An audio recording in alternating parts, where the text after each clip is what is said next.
think yesterday when we were talking to the Jets, how we were saying that it's so much easier to get your music out there because of SoundCloud and YouTube Fiji is really popular in the PI community, like huge. But and we think everybody knows who he is, but really, mainstream may or may not have heard of him, but you think that he's known everywhere. His music, his voice is like crazy good, and you wonder why he hasn't crossed over. But I guess it's because I don't know. I don't really know, but I know it takes a long time for people to get over. Like, you got to get lucky. I think you just got to get, not lucky, but you got to be at the right place at the right time. And there's so many singers and so many artists, but Mo Music has I love his voice. I love his music. So I think he's going to do really good. I think it takes a whole bunch. It takes luck. It takes timing. It takes, obviously, a bunch of talent. But I think the misperception is that it's overly weighted in terms of talent. And I think there's a whole bunch of talented people that don't get recognized because the rest of the stuff isn't there. The timing, the luck, the connections, all the rest of the stuff.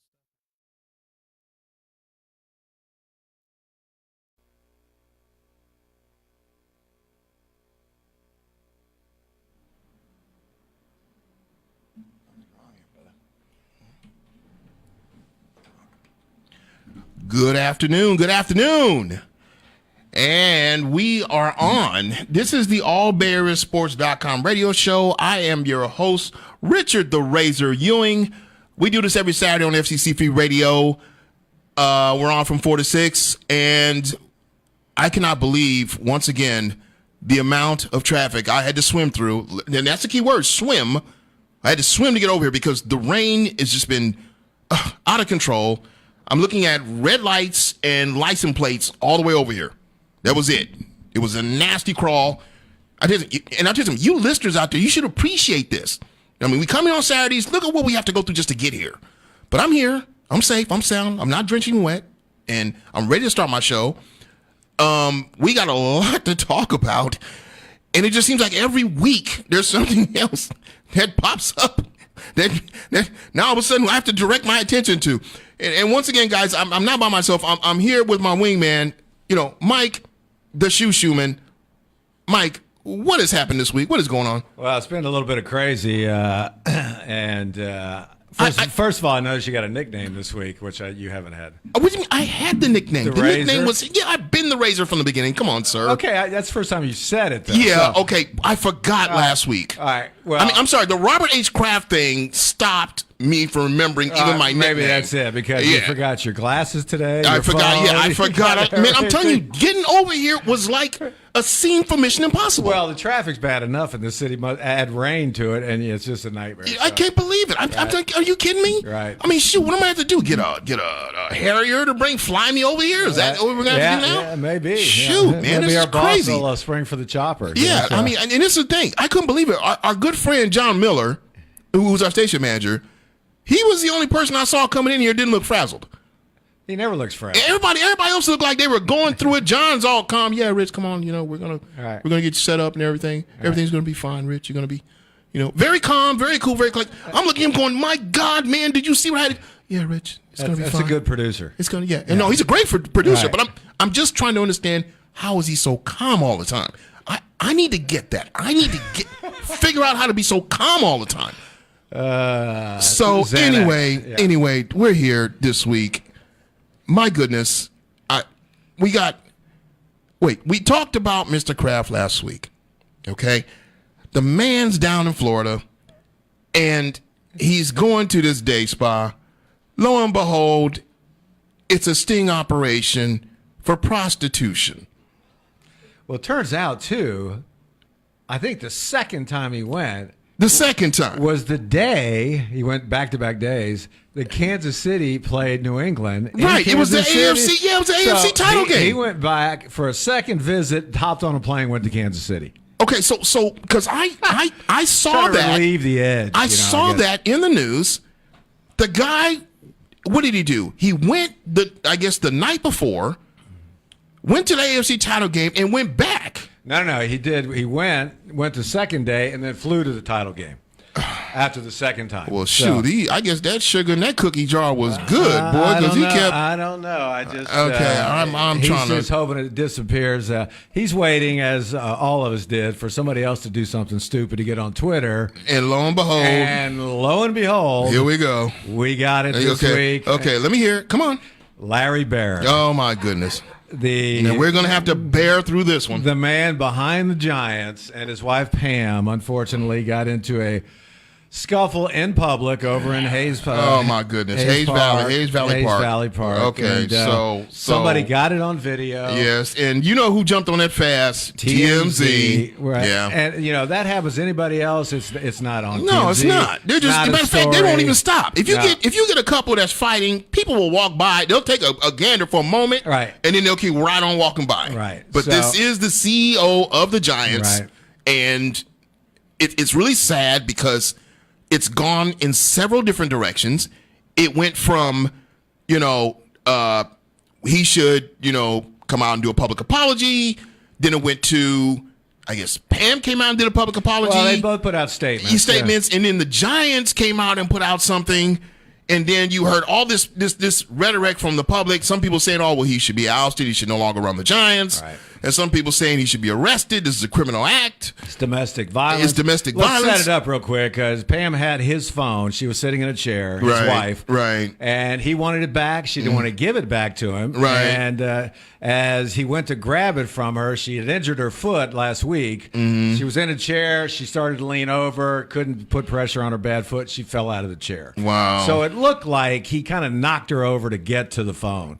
So you and I talked last night and said it was something, a family-related issue. Right. It wasn't Larry trying to hide something on his phone and that we know of. Mm-hmm. And you could look at that video and take it in so many different directions. Like if you've been married a long time, right?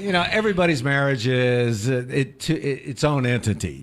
So that could have been just what they said it was. An argument about a family issue.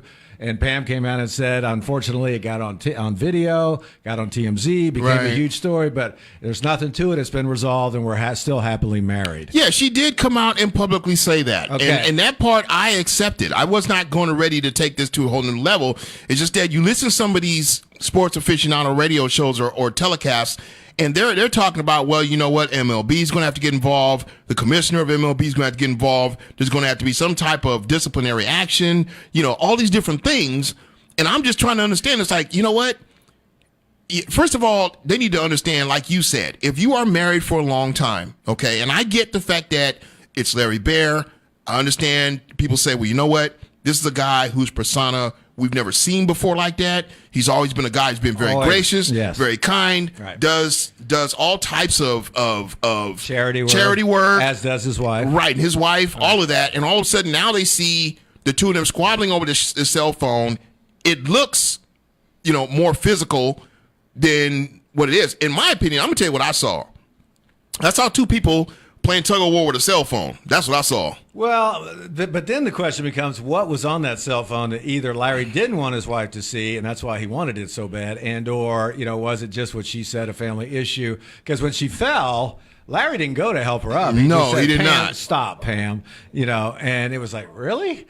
And apparently she got up and scurried off, because, probably didn't want anybody else to video it. And apparently one of the witnesses said this argument went on for about 15 minutes prior to him grabbing the phone. So a lot of ways to look at it. Well, was he trying to hide something? Was it just what they said, a family argument that's okay now? And, because there was some contact and somebody fell, then, a lot of people, this is, if that was a player, they'd say that was domestic violence. Yeah, it just took off, like you said, in so many directions. Yeah. And I, you can just, like I said, look at that video, and everybody's going to have a little different take on what actually happened. Well, I tell you something. I heard to go away. Right, but I heard that it came in I heard that it came in over the phone. One of the callers called in. Apparently, he was a witness. Okay, and apparently he had said something to the effect that the conversation had went something to the effect where, who are you talking to? What was that phone call about? Give me the phone. Mm-hmm. In that context. Right. Now, if there was some seediness going on and that caused the whole thing, we have yet to know. And who knows? There's an age-old proverb: whatever was done in the dark, it shall come to the light. Yeah. But knowing Larry, I've known him for since probably 1994. Like you said, gregarious guy, do anything for the media. Right. He knows better, than to do something like that out in public because of who he is. So that makes you wonder why. But this is the reason why I honestly think that for a guy who is as cautious as he is when it comes to the media, whatever he knows, it tipped him over the iceberg. Right. Because here's a guy who's very cautious. He knows better. He understands the media. He understands what he should and what he shouldn't do. Right. And so my whole point is this: for him to lose it like that, what does it mean? It must have really, really ticked him off, whatever it was. Well, you and I talked last night, and you had heard it was something about her family, parts of her family. Right. So in-laws, as we all know, who have been married, they can be difficult. Oh, yeah. And this is going to... I think it'll just go away eventually. Like today, some people, former writer Lowell Cohn, who's retired, he says, where's all the columns on the Larry Bear story? Nobody was writing about it. And then a lot of them showed up, but because who he was, a lot of people, and for instance, a radio station, local all sports station, just went after him because KNBR has the Giants, right? The game does not, so they tried to bury him. Yeah, you talking about 95.7 the game? Yeah, they tried to bury him. Which I listen to 95.7 the game, but I also listen to KNBR too because you want to have all perspectives on things. Yeah, but to your point, and I don't disagree with you. I think you're right. I think 95.7 the game is going to try to unload, and it showed too because right after it happened, it became the talk of the rest of the evening. Right. It went from show to show. Right. It went from what? It went from Greg Papa's show and Bonte Hill there on the afternoon, then left there and then went to the Damon Bruce show, and it just kept going on the rest of the evening. And that's how the competition works because you and I talked about it. I went through the same thing, and all the local stations just hammered Channel 7. I went through all that. So that's just normal competition. So I was having lunch yesterday down at Original Joe's and North Beach, and the owner comes up and says, "Hey, did you see that video on Larry Bear?" I go, "What are you talking about?" Yeah. Because I had eaten lunch and it just came out on TMZ. He showed it to me and I was like, "Oh my goodness." Yeah. So I was a little shocked when I first saw it, knowing Larry how I do. Well, his wife Pam. Well, I was a little shocked at the fact that, and this is the thing, we were talking about this yesterday, and I think I also stated earlier that one of the biggest things that people do not understand, about everyday life is this. You have individuals who, for whatever reason, have built this successful life for themselves, okay? And we, the common folk, who know these people or don't know them, we have our view of them, okay? But what we don't realize is that these individuals are no different than you and I. They're imperfect people. Well, they're human beings. They're human beings. That's right. They make mistakes. They do and say things they didn't. Now, mind you, we don't see it every day, but it doesn't mean it doesn't happen. Right. Now, to your point about being married for many years, you stated to me last time we were talking about this, our wives, we love them. They're beautiful, and really, they're the better half of who we are, but they're also who they are, and they know how to push our buttons. Exactly. My wife, I'm telling you something, I can listen to obscenities from 20 different people. John Miller, in particular, my station manager, great guy. He comes in, "Richard, you bleeping, Linda." I look and go, "Great, John," and walk away. Okay, but if my wife said that, those are terms of endearment. Yeah, right, from John. Yeah, but if my wife did it, okay, now that would hurt because it's my wife. Right. Okay, and I think in this case, I think that's the one thing that everybody is not really focused on. This is a married couple here. Okay, they've been married for many years. These guys know things about each other nobody knows. Well, that's the beauty and the disappointments of marriage. So and I think I don't really see much more coming out of it after today. Major League Baseball might do an investigation, and I just don't know what they could do. I mean, you're going to fine him, suspend him for that, and this is the other part of it. Especially when Pam is coming out and saying, and Pam knows she's got to clean this up too on her side. Yeah. Whether in fact it was her fault, she was pushing his buttons because of who he is. Right. And both of them, Pam's really involved in local charities, nonprofits, right, has her own organization. So and that doesn't help that cause either. So well, no, they're both guilty by association. There's no question about that. But they jumped right on it, cleared it up, hopefully in their minds, and then we'll see what a couple articles today, a bunch of talk yesterday and today with us because we just got on today. So. And then I think by next week, Trump will do something, or somebody else. Yeah, somebody do something. It'll be water. It'll be water under the bridge. Exactly. But they because one of the things that they kept saying, and a lot of people, and I think this is everyday people, okay, who are advocates of non-abuse towards women, that sort of thing. They kind of came out saying, oh, well, you know what, there should be some criminal, prosecution of the guy and this and that. And the good thing that happened was. I'm trying to remember which website I was looking at, but there was one of the police had got up and said about the whole thing that first and foremost, in order for them or for Larry Bear to be charged in any way criminally, okay, there would have had to be some type of criminal act that was actually done, okay? Well, yeah. In domestic violence, the criminal act has to be an act that basically he basically elicited to do bodily harm to Pam, okay? And in that caption, that's not what happened. No, and okay? there was no arrest, no police report. Right. So there wouldn't be anything that they could charge Larry Bear with criminally for that. Right. And so that's the reason why people say, well, I don't understand. Why wasn't he investigated? Why wasn't he charged? Well, because there was no criminal act. No. Okay, the two of them were tug of war over a cell phone. It just so happened she fell in the middle of it. Right. So you cannot charge him criminally for something like that. Now, what you can do is maybe have them go to marriage counseling. You can have them do that where they can sit down and talk this through and be able to get by it. Apparently that was a statement he made, according to a witness. He said, why don't we go to marriage counseling today?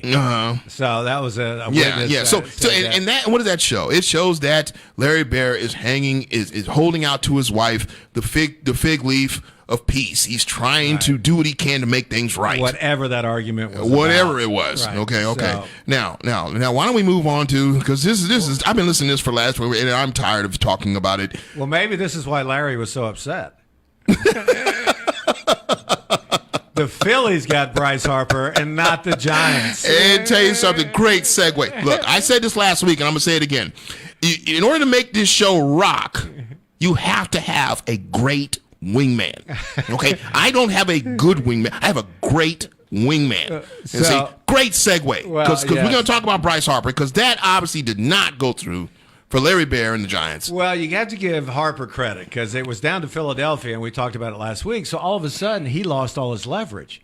Because the Nats offered him 10 years, $300 million. Now nobody else wanted him. So he pitted the Dodgers and Giants against each other and created more leverage for himself and ended up getting 13 years. What was it, $330 million? 335. But what did I say last week? I said that if the Giants wanted Bryce Harper, I said the way that they need to go about it is they need to come in there and muscle the deal. Right. Now, if they would have came to him and said 10 years, $325 million, he would have signed. I think they offered him $310. $310, but it wasn't $325, and it was for a 12-year deal. But it was more, exactly. It was more than Machado made, and that's all Harper wanted to be, was the highest paid player. Right. And so if they would have said 10 years, $325, he would have signed. Right. You know why? Less time, 10 years, and he's making more money than Machado. Yeah, I just feel, too, that what is it now? Oracle Park's not a hitter's park. So what he offers for you is that bat, and I think at Philly's place he could hit home runs. There's no question. For days. There's no question. Citizens Bank is the bank when it comes to home runs. Everybody knows that. Right. Everybody in the league knows that. As soon as you get someone from Boston or New York or L.A. or the Washington Nationals, we're going to Citizens Bank. The home run hitter's going, yeah. Right. Okay. Thank God, because now I can all of a sudden I can get my home run average up now. In one of his first interviews today in spring training, he said, he goes, I want to bring a championship to D.C. Just slipped because he'd been with him. He'd been with him for so long. Yeah, wow. And didn't even catch it, and the guy who was interviewing him didn't catch it either. Wow. But they reran it, so I mean, and that happens. But But like I said, I'm telling you, 3 to 5 year contract should be the max in every sport.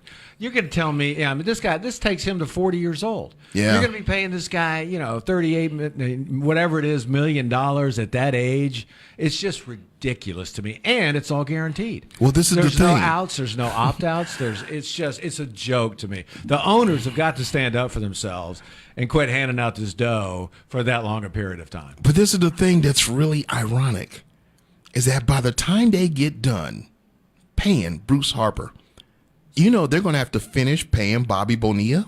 Yeah, that's right. I've read that too. I could not believe that. Are you kidding me? That's the Mets, though. The Mets would be paying, not Philly. That would be the Mets. Yeah, making their final payment. I think he got $1 million. Yeah, you're right. It's not. It is the Mets. Yeah, I'm sorry. I think he got like $1 million a year for 25 years. Yeah, or something like that. Yeah. So he stressed it out, but it's ridiculous. I just as a former player, I'd love to get 13 years and that much money. Yeah. But if you're an owner, I mean, he could break down in 2 years, blow his knee out, and be done. Yeah, I think and you owe this guy. Yeah, well, and then if they want Mike Trout in 2 years, who's a Philadelphia guy, right? They're not going to have any money to give him a max contract. No, he's going to walk and go someplace else. Yeah, so I don't know. I just I think Philly. I don't want to say they panicked, but once they saw the Johnson Dodgers get back in it, and the Dodgers, he could have put them over the top. Yeah, he could have. They probably would have won if he'd went there. Back-to-back World Series. Yeah. Yeah.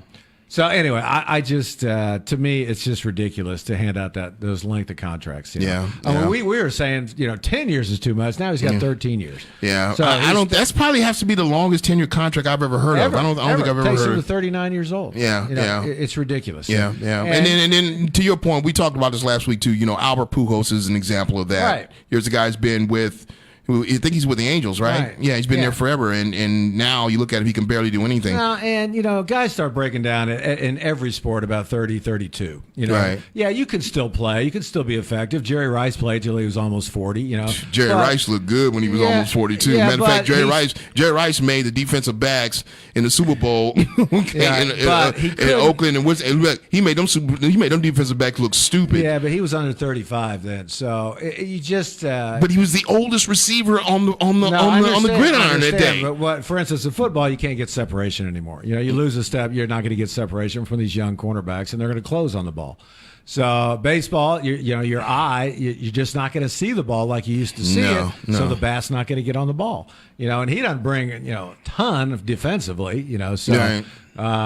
So anyway, if the DH ends up in the National League, he could do that for the final 10 years of his contract. Well, they have the new rule about the DH too that they're initiating too. They're trying to. I mean, I think pitchers should. I understand that pitchers who don't hit. Why waste your time? But that's part of the strategy of baseball. If you want offense, go to the American League. They put somebody out there. But if I'm a pitcher and I hit you at the plate and I don't have to bat. That's not right, because when you come up next time, somebody's going to hit you. Yeah, exactly. So there's a real strategy to that. Yeah, I tell you something. The competitiveness is but it's a joke when you get to the World Series and you alternate. In each other's park, American League or National League rules. Right. Well, we're gonna go ahead and move on, and we're gonna move on to the Golden State Warriors. And the reason why we're gonna move on to the Warriors, because first of all, we love talking about the Golden State Warriors. I'm a big Warriors fan. You know that. As a matter of fact, did I tell you? I told you a story how I met CJ. Right? I told you that story. CJ. Yeah, Charles Johnson. The former Warrior. Yeah, the former Warrior. Yeah. I haven't. I've told it before on the show. I think he's a Redwood City guy. Wasn't he? Actually, he's right around the corner from me. Yeah. Yeah. But he was on Center Street, and I was on Madrone. I think he went to Sequoia High School. He went to Sequoia High School. Wow. He took them to the state title. Yeah. Okay. They lost. He went to Cal, played at Cal. That's right. And then he got drafted by, I want to say the Bucks, I think, but then eventually ended up being a Golden State Warrior. Right. Okay. And he lived right around the corner from me. And I didn't even know it at the time. I was like 9 years old. And I was like this wild kid. Okay. And I was getting in trouble with the law. And juvenile became my second home. And all of a sudden, I'm coming up the street of Center. Maybe we should change your name from Razor to Juvie. Richard Juvie Ewing. But this is the thing. I'm coming up the street, up Center Street, and this black guy is standing there, and he's tall. And he looks at me, and he goes, are you Richard? And I says, yeah. And he goes, yeah, I heard you been getting in trouble around here. And I'm like, oh, wow, man, that's not good. Okay, right. So he says, come here. So I go across the street, and I got my head low because I'm in shame, really. Right. But he looks at me, and he goes, you know, you put in all this energy to get yourself in trouble. He said, you know, if you put your energy to the right things, there's probably nothing you can't do. He said, come here, I'm going to show you something. So we walked half a block up Center to his house, and we walked through the front door. And when we walked through the front door, he takes me to his back room, and we go in there, and he's got all these trophies. I mean, there must have been about over 100 trophies in there, right. Basketball trophies. Right. And he said, you see, he says, I took all my energy and I put it into basketball, and I was able to accomplish all these things. And he said, and if you put all your energy in the right thing, you can accomplish great things. And that's the difference, people can make in young people's lives. Yeah. And I tell you something, he's got his arm around me, right? And I turn and look to my right where his hand is. He's got an NBA championship ring on his hand. Was he on that Warriors team? He was on the Warriors team that won the title. All right. And I'm floored at this point. I'm dude. Right. I'm standing here talking to an NBA champion. Right, and that ring was probably tiny. Yeah, you compared his hand. Right. Yeah, but I'm just saying, I'm saying the impression that he left on me after that. I went and told him, I said, Dad, he goes, what? Do you know Charles Johnson lives around the corner from us? He's like, who's Charles Johnson? He didn't know. Yeah. You know, and I told him, he went, wow, really? I said, yes. His sister Michelle still lives there. And this is where? This is in Redwood City. It was Redwood City. Yeah, on Center Street. Because our facility was there when I first came on out Roosevelt. in 78. Yeah. Right, Roosevelt. Yeah. Right. Yeah. I used to frequent that place when I was a kid. Right. Yeah. So, but I'm just saying. But that's the difference a pro can make in a child's life. Yeah. And ever since then, I've been a diehard Golden State Warriors fan. Yeah. I will never change. Right. You know, like I said, when something like that happens to a 9-year-old kid, that's it. Right. You're hooked. So we're going to talk about the Warriors, and the reason why we're going to talk about the Warriors is because of the fact that they go down to Miami, okay, which is in Florida, okay. Are you feeling the sense that we're talking a lot about Florida in the last couple of weeks? I mean, I'm trying to understand. It's like every time I turn around, the term in the state of Florida keeps coming up in our vocabulary. Right. But the thing is, they go down to Florida. They go to Miami. They're playing against the Heat. This is Dwayne Wade's backyard, and his last game against the Warriors. And what does he do? He hits the game-winning shot, which I thought for sure he was going to miss because of the way he shot it. Well, KD blocked it when he went up. Yeah. The ball came out of his hands. He grabbed it and just threw it up. He banks a three-pointer and wins the game. And I'm thinking, okay, that was vintage Dwayne Wade right there.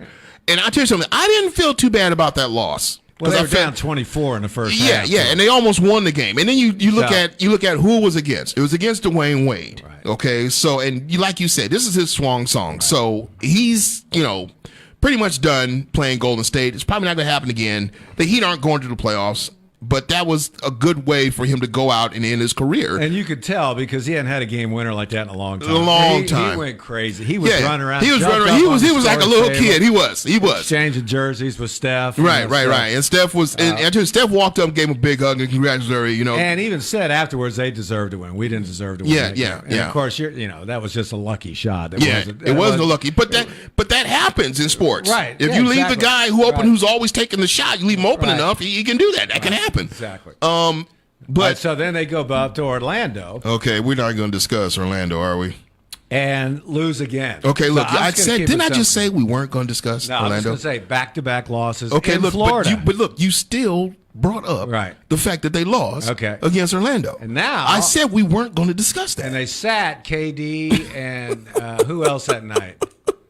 Who did they sit that night? KD and maybe Livingston. And then tonight against the 76ers, they're going to sit Clay. They're going to sit Clay and Damian Jones, Damian Lee, who probably would have backed or filled for Clay. So I think this run of the 4 or 5 straight years is starting to catch up with him physically. Well, it's not just on top of that, the bench has not been what it should have been all season. I think the reason why they lost to Miami, if you want to know the truth, because they interviewed Steve Kerr going against Miami, and they talked about sending some people down. And then they said something about some people not playing because of rest. That's the term he used. But we all know they're in South Beach. They're in Miami. Well, that's what so you know they went out and tied one back, and by the time it came time to play Orlando, and Orlando got up for them, there are certain cities that I think have a little more fun. Depending on how long you're there. Because I'd say over 50% at least of NBA cities are small cities. Oklahoma City, you go there. There's not much to do there. Not much to do there. So you get to somewhere like South Beach. Maybe we'll go a couple of Mai Tais. All maybe. of a sudden it's 2 in the morning. Now all of a sudden you got to wake up and do your. You can't use that as an excuse. But, well, no, you can't. But we all know that's what they did. Yeah, and they're not playing great defense right now. Their defense it sucks. Not to mention like you brought up the fact that the second team really has not, with the exception of maybe Sean Livingston. This is probably the weakest bench they've had. Their bench is not. And I'll tell you something. If they're going to be relying on all their all-stars to get them to a title, I think that's a little much. I really do. Stay healthy. Because if you, for instance, and I'll tell you something else. If I'm Mike D'Antoni, who's played against the Warriors. Head coach of Houston, played against the Warriors, has lost repeatedly against the Warriors, especially in crucial games, like last season when they forced a Game 7. If I can manage to get, which I'm probably going to get in the playoffs, I'm probably going to get maybe the 3rd seed or something like that, and I end up beating these other teams, and eventually I end up meeting Golden State in the final, which that probably will happen most likely. Could. Okay? This is what I do to beat Golden State. I compile all the tape of every game they lost this season. Every last one of them. Okay? I use that information, and I give that information to my team. I show them where their weaknesses are, the fact that they cannot do this, they can't do that, their bench is not. I compile all of it. Okay? And I use it, as a weapon against Golden State, because you and I both know, we've all seen it. Warrior fans have seen it. This year, they have not been as effective as they should be. Okay? They're just worn down, like I said, after these 4 years. And everybody knows how to beat the Warriors now. Challenge them out on the perimeter. Right. You can beat them in the paint.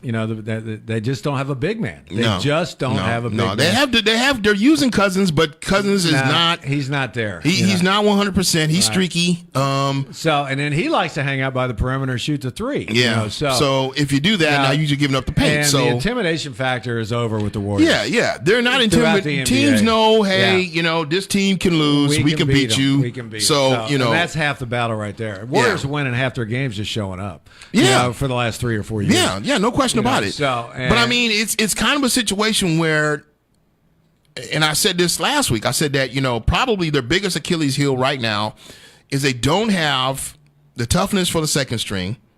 The second string doesn't have developed shots, for one thing. They don't. Most of those guys do not have a developed shot. No. Okay. No. Now Jordan Bell played pretty good in his last game, but once again, that's one game. He hasn't been consistent, and I'm just like, okay, look, I get that you can jump, I get that you can rebound, but you don't have a 14 to 15 foot jumper. No. You're not good at blocking shots, and they don't need that out of him. Well, so they don't need for the second team. For the second team, they need somebody to score in the second team.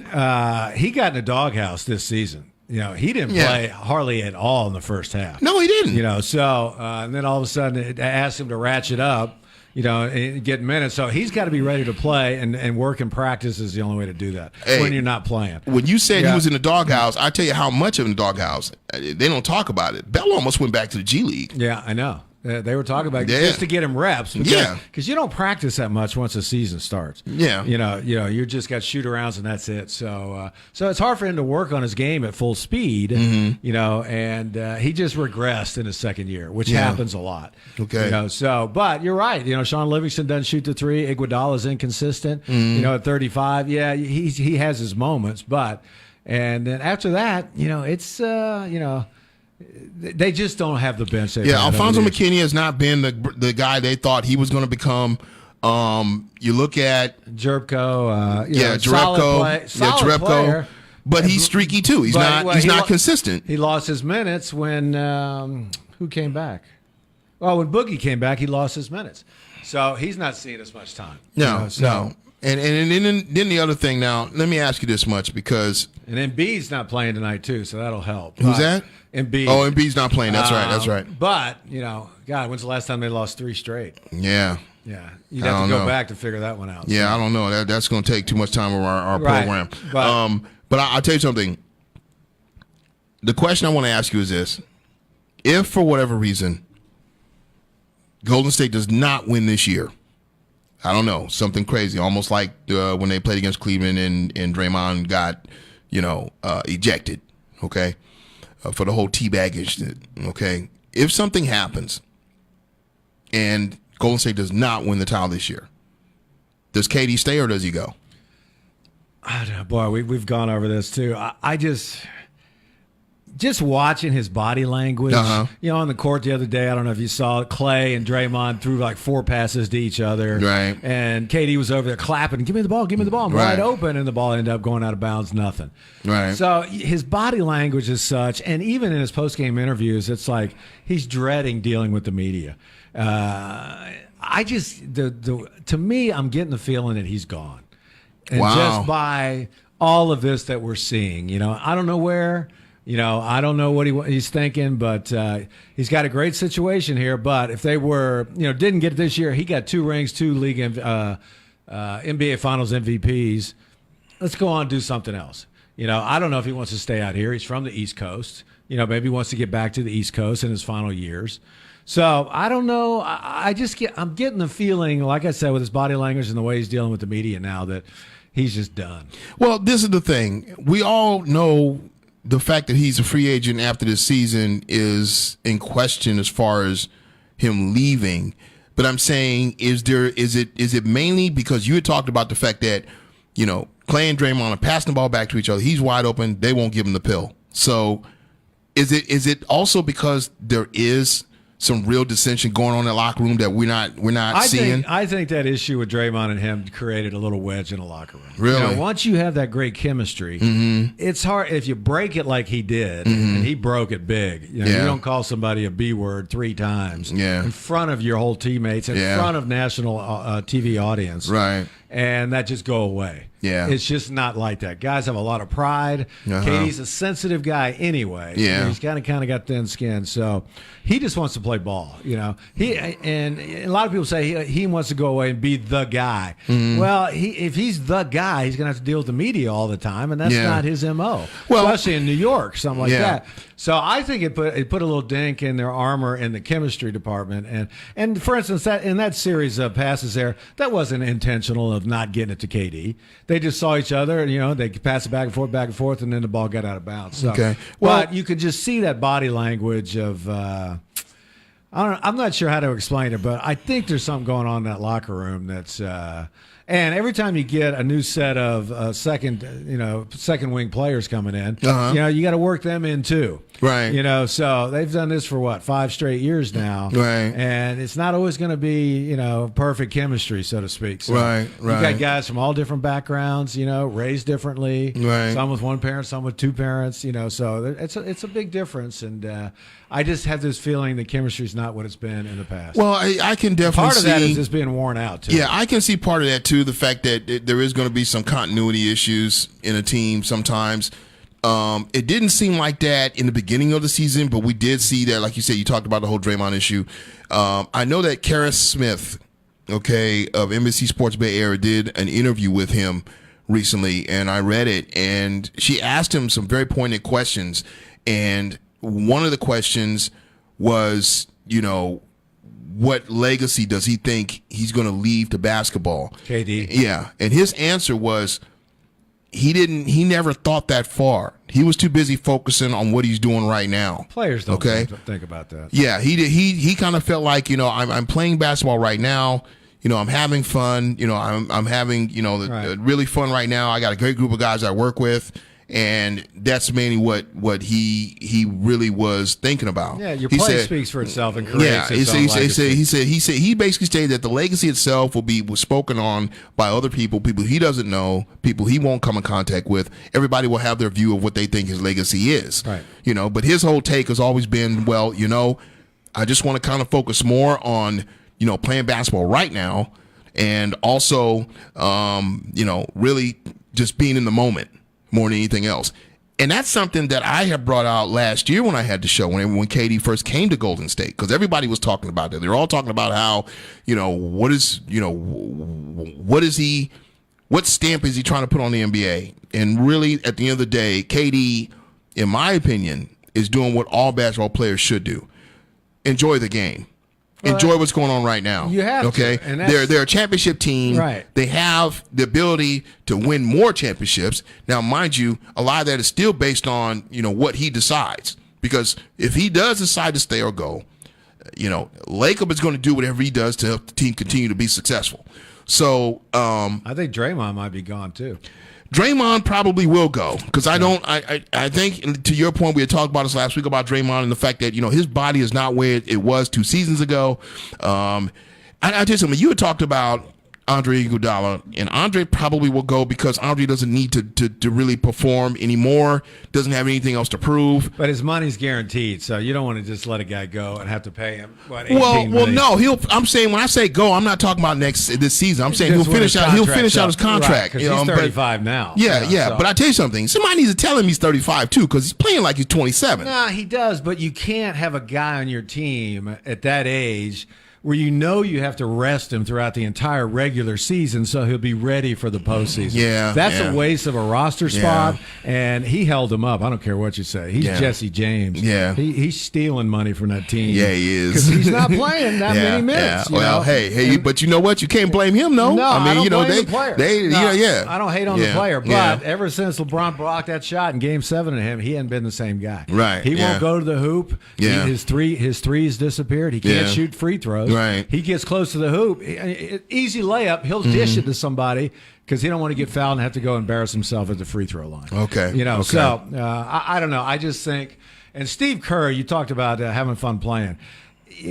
This is what I love about Steve. He wants them to just play with joy. Right. You're getting paid millions of dollars to play a child's game. Enjoy it. Go out there and enjoy it. Right. You should never be complaining about anything. Anything, yeah. Being and moaning about anything. You're getting paid to play a game. And to your point, that's the reason why I think it's very important to not allow writers and all these other people who don't actually play get into their head. Well, that's the players' fault if they do that. Yeah. But nobody does that better than Steph Curry. Yeah. He's the model, man. He's like an 8-year-old out there. He is. He's like he's running around like a spry kid. I mean, he's and that kind of bleeds into everybody else. Yeah. So I think that, and along with Steve figured out a way to get all these superstars to play together. Right. We talked about it last week. You had Harden, Durant, and Westbrook in Oklahoma City. God, that was just a toxic bomb.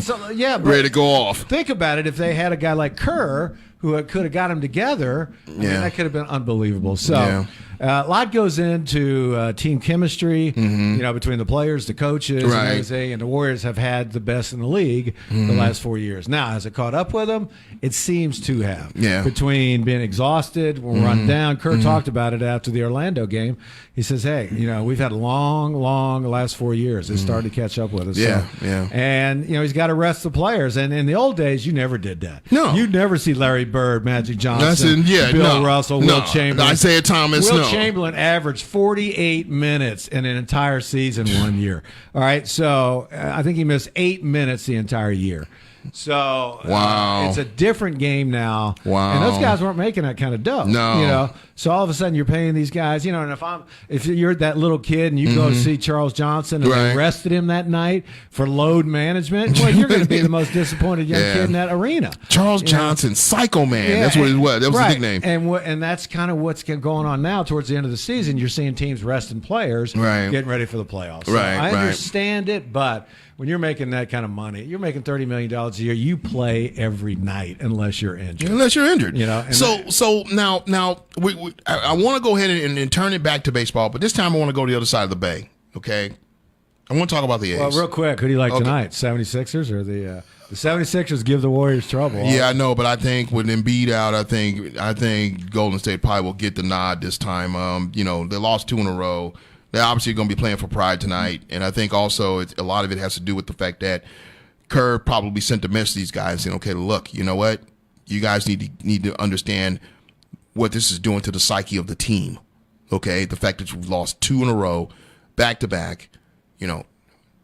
And it's 3 funny. in a row. 3 in a row is pushing it. Well, it's funny too because fans just go ballistic. Oh yeah, and you remember after Charles Johnson and that '75 team, we had maybe 21 years of misery. With the Warriors, yeah. You know, and now they lose 2 games, and Warrior fans are going crazy. Yeah, they're going crazy because we can't, because we get the sense that it's going right back to where it used to be. Well, and that's just kind of what sports does. You know, once you get on that championship run, you got to enjoy it.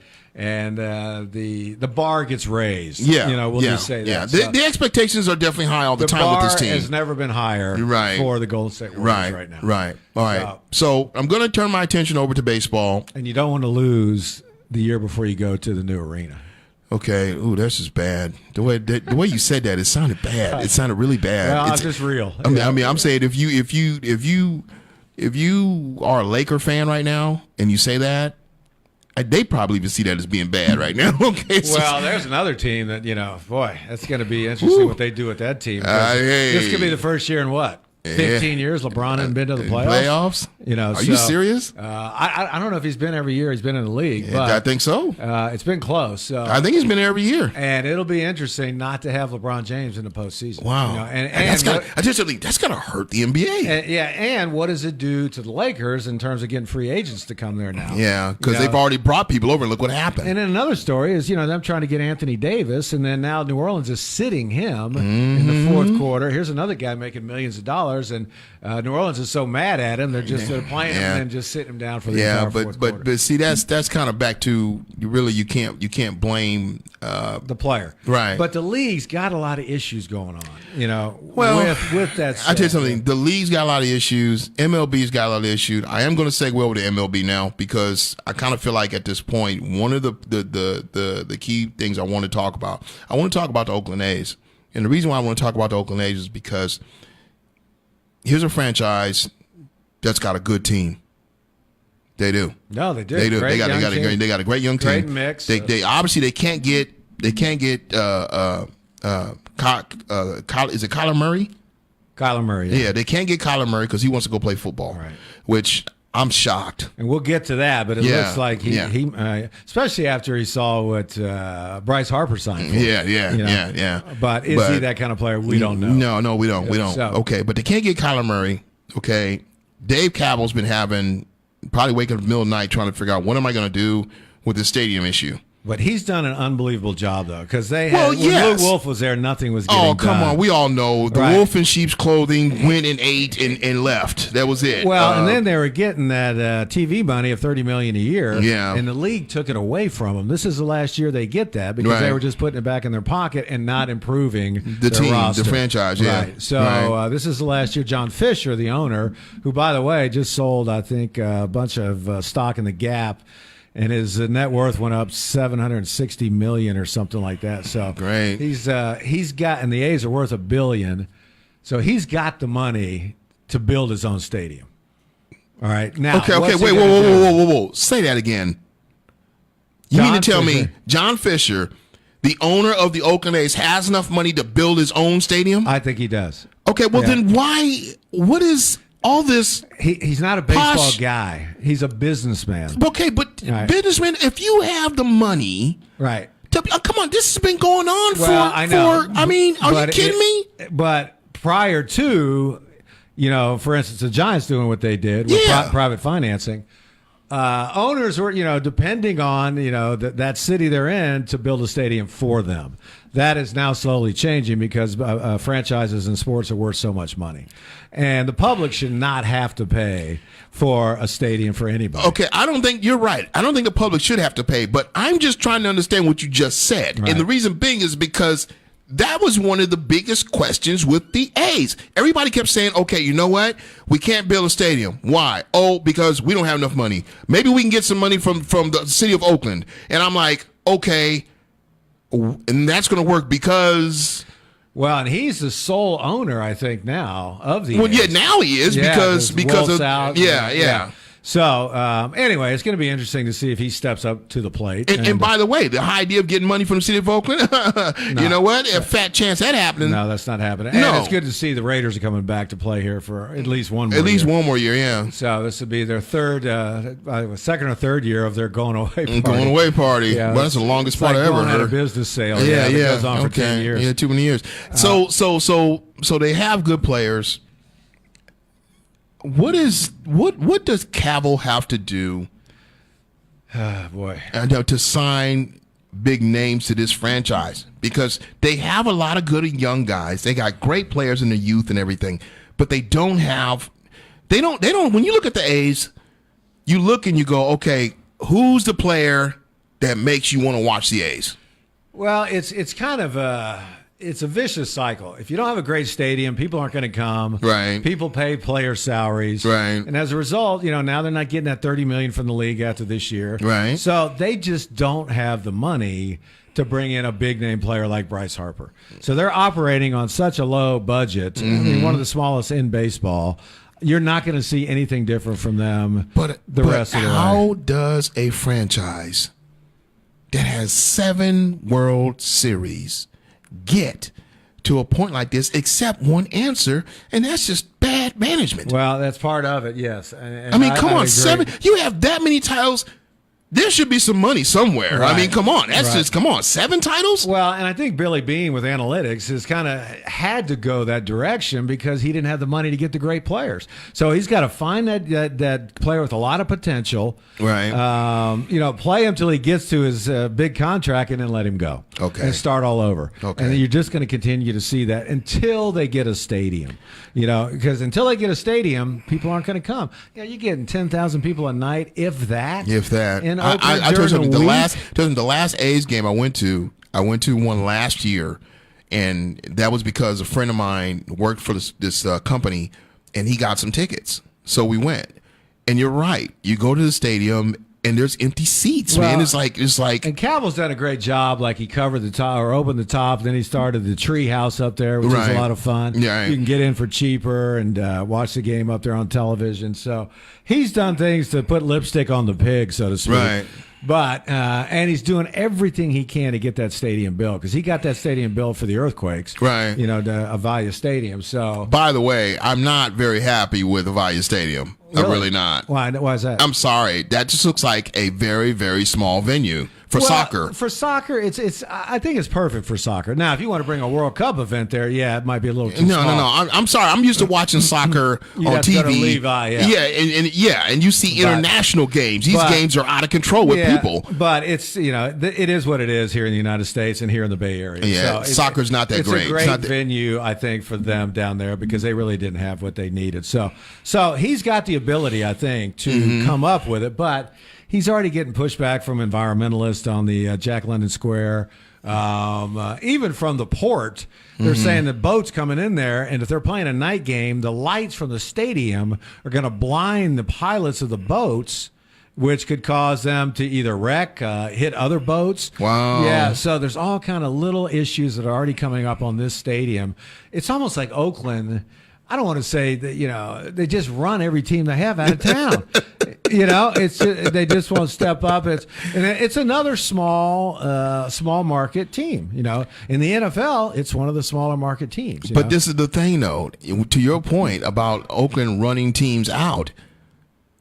Unfortunately, yes. That's exactly what's happening. It's the reason why Golden State is leaving. Well, partly that, but I think Joe Lacob had San Francisco in mind all along. Well, he may have, but I'm saying when you are Oakland and you are the city of Oakland and you're Mayor Libby Schaaf, okay, and you're watching these development happen. We all saw what happened between her and the Oakland Raiders, okay?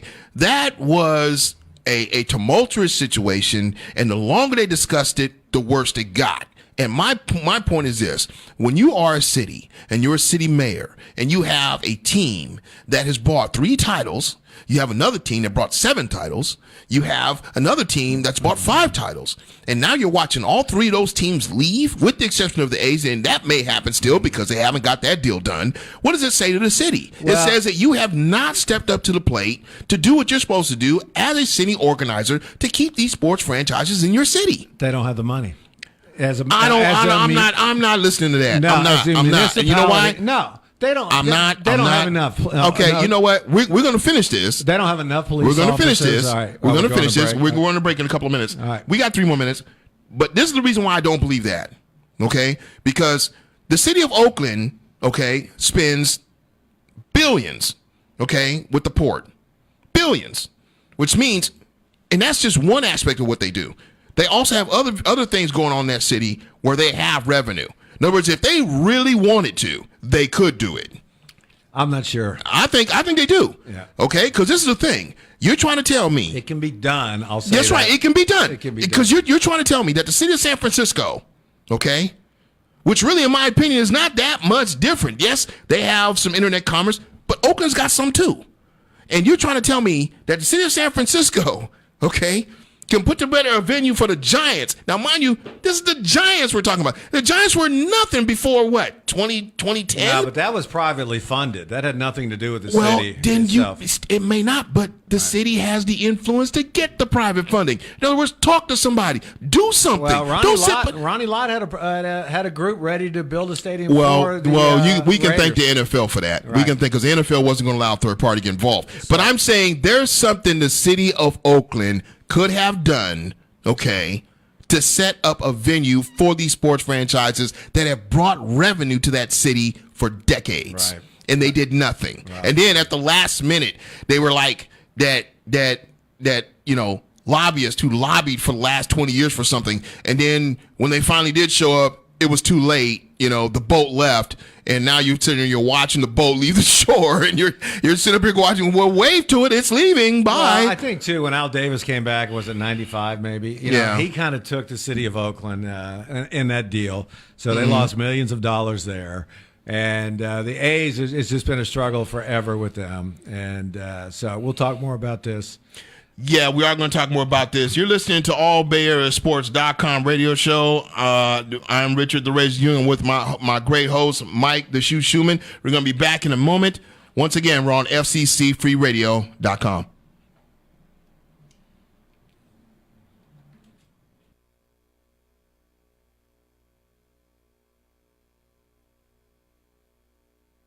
You're saying. No, I have. So you've never gotten a blowjob and been able to do something else? No, one time fucking draws all the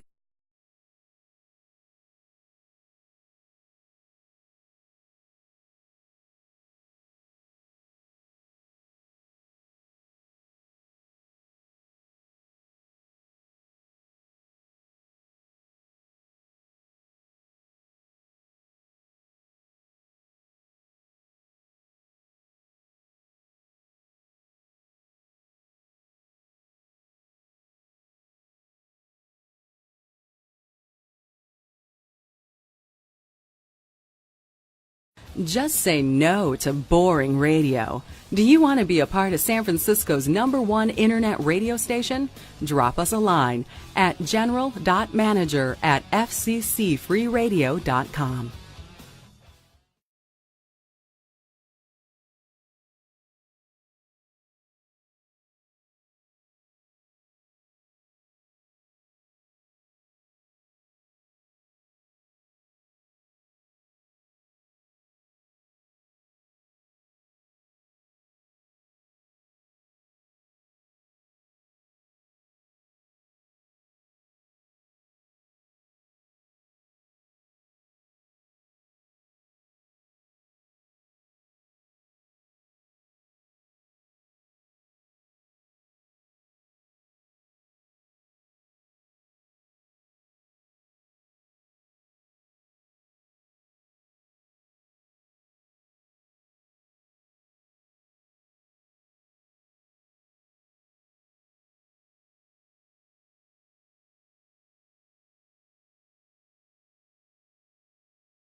This is all Bay Area Sports.com radio show. I am your host, Richard the Razor Ewing.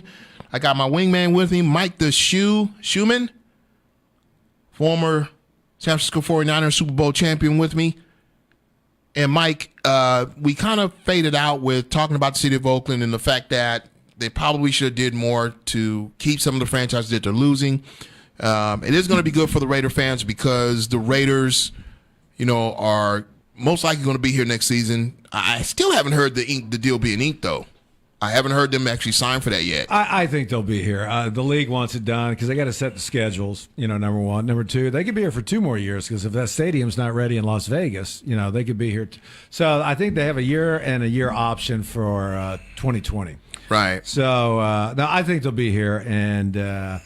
But, they're going to Vegas when we ended that first hour talking about the A's trying to get a stadium. And the city of Oakland could be a ghost town, with the Warriors leaving. And so that's what's a shame because, it was a city of champions. Yeah. Like you said. And now it's all the World Series, the Super Bowls, right. 3 Super Bowls, how many World Series? 7 or something? Yeah. And you look at the Warrior, the title teams from the Warriors that are there, it's really sad. You had 3 sports franchises that were celebrated, and now you're going to have one left, and we don't know if that's actually done because really at the end of the day, a lot has to happen for them to actually stay there. The stadium's got to get done. If it doesn't, there's a chance the A's could balk too. They could go. There's a lot of people who'd love to have them. So So now we're going to move over to the 49ers, and the reason why we're going to move over to the 49ers is because the Combine. Yes, the Combine, which I've never really been impressed with the Combine. I don't even understand where this thing actually came from or why it's even here. Well, every team had pro days. For instance, when I came up, 77, there wasn't a Combine yet. All right, so I think it came maybe in the late 80s. I can't remember. But anyway, so they just would come to your stadium, and they'd test you on all the same things. 40 time, vertical jump, the shuttles, bench press, and and then they got to interview the players. That's the key of the Combine. It's like the 49ers and Raiders coached in the Senior Bowl. Mm-hmm. Well, as a coach in the Senior Bowl, that means you have the worst records in the league. But it also gives you an advantage in the upcoming draft because you get to know these players personally. You get to watch them practice. Right, they get to know you. You get to know you, and that's really what the Combine's about. For instance, Kyler Murray, the quarterback out of Oklahoma, he's not going to perform. He's not going to throw. He's not going to run anything at the Combine. I don't even know why he's there, but then when you look at it, it's for teams to be able to interview him and see what kind of person he is. Right. There's some people that have had trouble off the field, in college. Mm-hmm. So the 49ers and the Raiders want to find out, like Reuben Foster. Right. They learned their lesson with Reuben. He must have been a great interview because he fooled them. And, now they've lost out on a number 1 choice. So, so anyway, that's kind of what it's for because – those measurables are great. You see how fast a guy is, how high he can jump, but that doesn't necessarily translate to a football field. You played, that. Yeah. There's situations on the field that take place that no matter how you try out, matter. It really changes exactly what you can do when you're actually faced with a situation when you have a competitor in front of you. Right. Also, depending on where the ball is placed, how players react to situations. Yeah, because you don't go one-on-one at the Combine. You just run routes. You just run routes. Why does a quarterback, offensive lineman, defensive lineman run 40-yard dashes? Right. Because they never run 40 yards on a football field. No. So there's a lot of people who question it, but it's a chance for every team to get in the same place. Yeah. And be able to see all the players, interview them, watch them work, see how they work, see their personalities. Because when you're paying guys... but when you're paying guys millions of dollars now in pro sports, you got to make sure this guy's not going to be a bust, on the field or off the field. Back in my day, you're paying guys, 50 to 100 grand. Yeah, you can find somebody else for that. So. But this is my take. My take is this, and call it just me. Just Richard me. Richard Ewing. So I've never really been a good. I guess you could say a good. I guess a good person to be a part of certain sports because I get so competitive. There's certain things that are done in sports I just don't want to do. For instance, I don't want teams to scout my team. Well, that's part I don't want you scouting me. Hey, I look at it like this. This is me versus you come Sunday. Yeah, exactly. Okay, and it's like, you know what? I don't want you bringing somebody who can scout me. Well, I understand. But apparently in the NFL, it's allowed. It's in every sport. Yeah, in every sport, because we got scouting. When I played JC ball, at the college, and the college level, level. they allow you to scout. Right. To me, if you're at the combine, same situation. You're looking at a defender from the other side. He's seeing you. You're looking at that person. You know what? Hey, I may have to go against this guy. Well, you can watch film on these guys in college, and that's what they do initially. Then, it's just an excuse to get to know these guys more than anything because of the money now handed out in sports. But I've played with several track guys, who ran 4.3 40s back then, which was like a 4 flat now, because everybody's running 4.2 4.3s now. But it doesn't translate to being a receiver. You got to run under control. No, and that's the reason why. The field. You rarely run full speed. Look, and that's the reason why you look at the Edelmans. You look at Wes Welker, was another one. Who's now coaching the Niners. Now coaching the Niners. Steve Largent, that was another one. Right. Not very fast guys, but when it came to running routes, they could do that, and they did it so well. Defenses were stymied. Well, and now it's more. I'm not taking anything away from it. We ran routes back then. You had to maneuver a guy to get open. Guys were dropping 7 steps. Now, quarterback gets the ball in shotgun formation. He's getting it out in 1.3 seconds. Yeah, so you don't have... You're basically running. You're just going to an open spot and turning around. Right. And that's it. So you rarely see guys run good routes anymore. Right. Freddie Biletnikoff and I were talking about that last year. That's just they're the worst route runners. Like Edelman in the Super Bowl, he caught 10.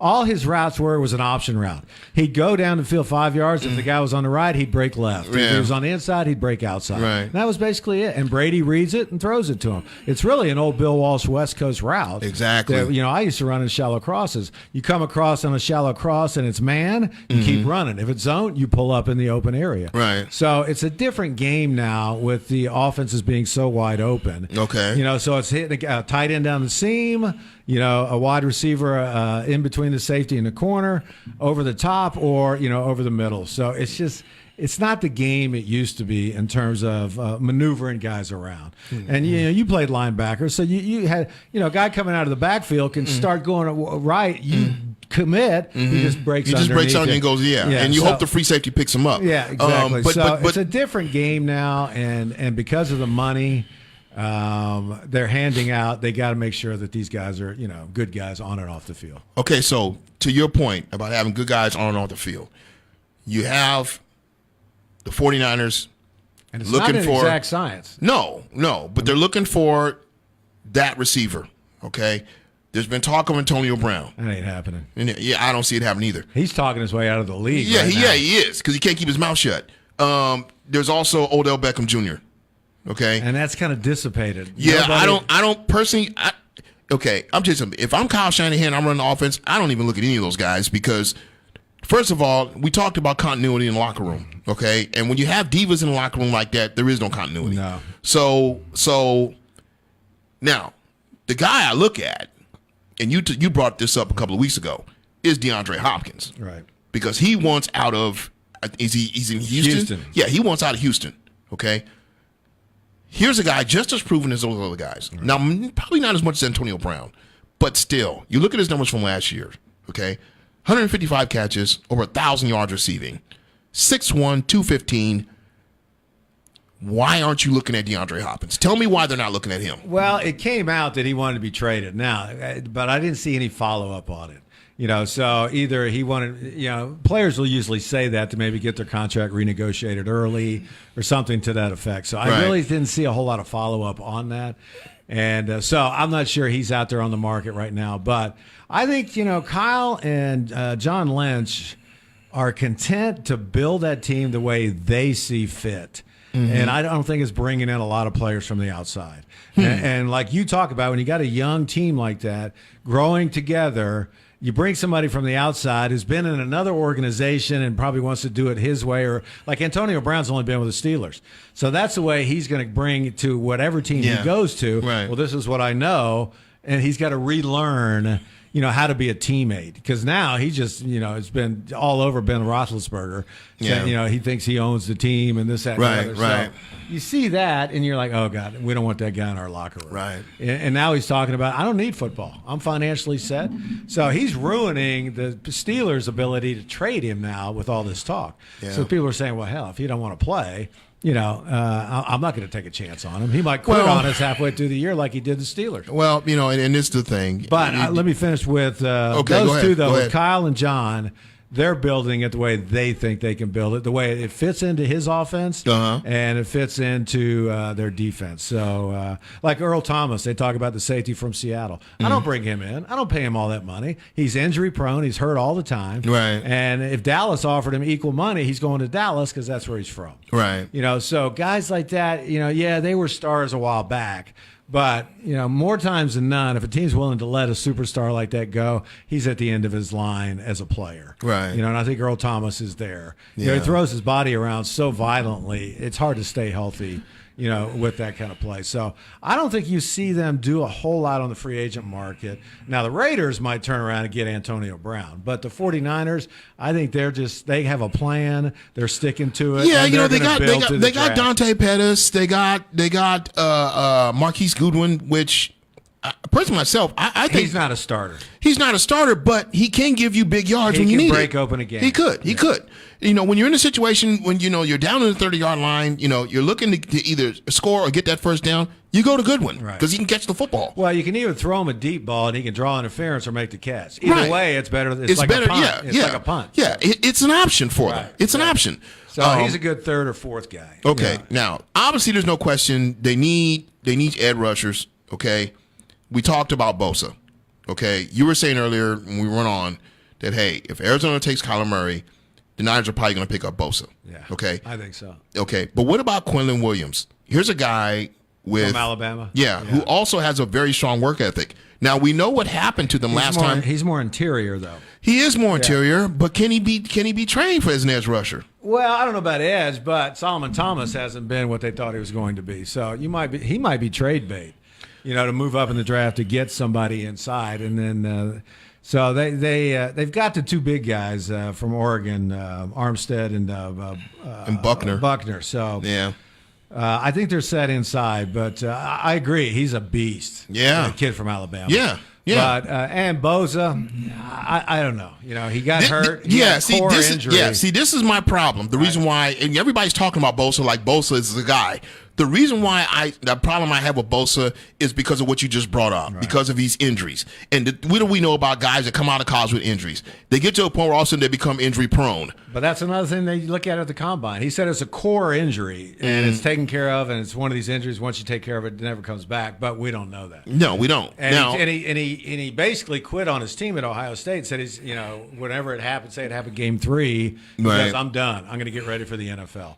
So even if he came back healthy the last 3 or 4 games, he didn't play. Right. Because I don't want to say quit on his team, but you're seeing a lot more of that, which I don't like either. But Kingsbury, the new head coach of the Cardinals, recruited Kyler Murray. Said if I was a head coach, I'd take him number 1.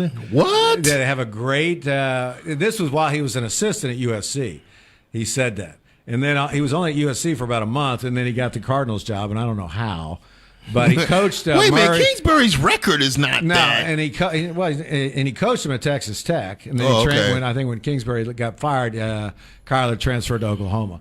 So anyway, if they were to get him, Josh Rosen, there's a guy he's a good player. Yeah, I'm still trying to understand why they would have Murray there when Rosen's there. Rosen to me is not a bad quarterback. No, he took a beating though last year. Yeah, he did because they had no offensive line. Yeah, and their offense was just horrid. It was horrible. He could be a good quarterback in this league. So somebody would love to get him because there's not Murray and Haskins from Ohio State and his kid at Duke, and there's not a great quarterback class this year like there was last year. No, I'd almost rather take a kid from last year and put him on my team in only his second year and go with that, like Rosen, and go from there. Jacksonville needs a quarterback. There's a lot of teams that need a quarterback.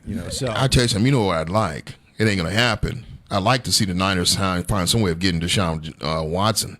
That would be great. That ain't happening. I know it ain't happening, but I sure like to see it because I think that kid is a lot more than what I think he's highly underrated. No, he needs to learn how to get down, number one, and not take off running so much. Stay in the pocket and get the ball down the field to the playmaker. I don't know. You think about this. When I think about guys that run out of the pocket and can throw at the same time, I think guys like Michael Vick. There's a prime example. I think what it is with Deshaun Watson, he's just not in the right offense. I think that if you move him to, say, someplace like Seattle, or for you instance, design more of an offense around him. Right. Move the pocket.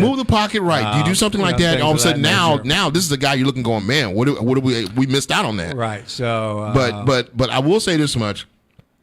One of the things that the Niners got to have, okay, they got to get edge rushers because when we look at the history of San Francisco and the Super Bowl teams, the title contender teams, the teams that took the division, they always had great defenses. Right. And so, what do we know? Fred Dean. Started with Fred Dean. Yeah, Fred Dean. And we didn't pick him up to like the third game of the year. And I tell you something, I remember watching the Niner game. It was the first game of the season. It was against the Cowboys. And I decided, I think I was about 13, 14 years old. I said, you know what, I'll watch the Niner game, because I hadn't watched it for a couple of seasons because they just kept losing so much. I lost interest. But I said, you know what, I'll go ahead and put the game on. So I put the game on. I turned it on Channel 7. And the Niners were beating the Cowboys 21-0. I think we beat them 45. Yeah, it was like 45-3 or something like that. And I'm like, is this the... Yeah, it was the same No, team. come on. This is not the same 49er team that just, come on. Turn the TV off, turn it back on so I can see the real 49er team. That's kind of the way it was. And sure enough, you're right. Man, I've never seen Landry so heated. Right. When they lost that game, he was upset, right. man. He never got beat that bad by San Francisco. And it's very similar, too, with Walsh and John McVay, the head coach and general manager back then, with Kyle Shanahan. Mm-hmm. Walsh was a lot older because he didn't get his first head coaching job in the NFL until he was mid-40s. Right, because he was coaching in Stanford. Well, he was with the Bengals for years, and he thought he was going to get that job, and Paul Brown gave it to Tiger Johnson, a local guy, too, instead of Bill, and then pretty much blackballed Bill. He went to the Chargers as an assistant, then got the Stanford head coaching job. And then Eddie hired him out of Stanford, so in 79. But see, this is the reason why I have you here, because you bring so much clarity to the history of what happened. I don't have that clarity. Well, and I think, too, because in 78 we were 2-14. That was the worst 49er team ever. Yes. It was pitiful to watch. In 79 we were 2-14. And that was probably the best 2-14 team ever. We lost like 8 games by, I think, a total of 18 points or something. So you could feel something coming. Then we were 6-10 the next year and 80, and then won the Super Bowl. Right. So, and I think I haven't got that feeling yet. There was a little setback, I think, in year 2 with Shanahan when Garoppolo got hurt and everything of that nature. But I see kind of a lot of similar things where, and it's happening, so they just got to get the right draft choices, like you said. Right. So, and you to your point, you can definitely feel the positive effects of what's going on over there. Right. I think, and I don't, personally myself, because some people say, well, you know what, this is the third season for both, Shanahan and for Lynch, and you know what, if they don't make something happen this season, somebody's on the hot seat. I honestly don't believe that. I do not believe that. I don't believe that. I don't. Well, I'm saying even after year 3 season, I don't see either one of them on the hot seat. I feel like management as a whole and ownership is looking at both these guys and saying, you know what, these guys are at least pushing the team in the direction it needs to go. If we give them a little more time, it'll allow players. them to, players, and get right with the right players and stop having our key players getting hurt. Right. Okay, we might be able to develop something that actually is better than we think. Well, Kyle blew out his entire medical team and training staff and had one guy come in charge of it all. And this is kind of a new wave. You used to have a trainers and a doctors, and they were separate. Right. They would talk to each other, but now they got one guy overseeing everything because of all the injuries they have had. But if they have another, 4-12 season, they're going to be on the hot seat, trust me. You think so? Yes, because it's time to start developing. These younger players they've picked now need to start developing in year 3 and 4. Otherwise, it just means they're draft busts. Solomon Thomas is. And they drafted him, right? Yeah, they did. The guard from Stanford. I can't think of his name. Garrett. What is his name? Yeah. is it Jason Garrett or James Garrett? Joshua or something. Anyway, something like that, yeah. He's been a bust. He's been injured the entire time he's been on the team. But see, this is the reason why I don't think they're going to hold him accountable, though, because when you look at the fact that, you cannot blame the owners, the GM, and the coaching for injuries. Well, there's also the way you practice, and these days in the NFL they don't hit. In practice because it goes back to money. When you're paying these guys this much money, like Jared McKinnon, the kid who was going to be the starting running back last year. Yeah, he was. Last day of practice one day, he makes some cut, blows out his knee. Nobody touched him. All right, so, and then also when you don't hit in practice, you know this as well as anybody as a former linebacker. Yeah. Poor tackling. Yeah. Because you're not doing it in practice. In practice. You get in a game and all of a sudden, I haven't hit anybody in a week. Yeah. You're going to miss your first 3 tackles. Yeah. The whole part of not hitting in practice, I think that's something that really is ruining particularly defenses, right, on how they respond on the field. How many broken tackles do you see these days? So anyway, I just think if they've got to show improvement, they've got to be at least 8-8 next year. At least. Yeah. And maybe even have a winning record. Otherwise, people are going to, fans stop coming. Yeah. And that's when management starts going, wait a minute, the stadium's only half full. Yeah. You started seeing that at the end of last year. Yeah, you sure did. 2 years ago, and Jimmy G went 5-0, people started coming back. But last year, that stadium was half full if they were lucky. Okay. Well, I'll tell you what. We're going to take a couple of minutes and talk about the Sharks. Okay. And the reason why we're going to talk about the Sharks is because I'm a Sharks fan. Okay. We only got one hockey team in the Bay Area. So I'm not, a person that's going to act as if like they don't exist or anything, although some Shark fans will say that because they seem to be getting very close, and every time they get close, something goes wrong. We had the situation a couple of seasons ago where they actually went to the Stanley Cup final, trying to get Lord Byron's Cup. And unfortunately, it did not happen. And I have to admit, I'm not an average, Shark goer. In other words, I don't go to Shark matches. I should, but I don't. Well, and it's one sport, I'll say this. There's nothing like seeing Major League Hockey live. You hear the sound of the puck. You hear the skates. I'll tell you something. You are absolutely spot on. You see the checks. You see the line changes. Yeah. It's one of the most exciting sports to watch live. When I was trying to fill the gap financially with myself, like I always am, because I'm a poor man. So when I was trying to fill the gap with myself, I managed to get through a company that did temporary staffing, and I managed to work at the Shark Tank. Behind the counters doing beer and all that type, hot dog, that type of stuff.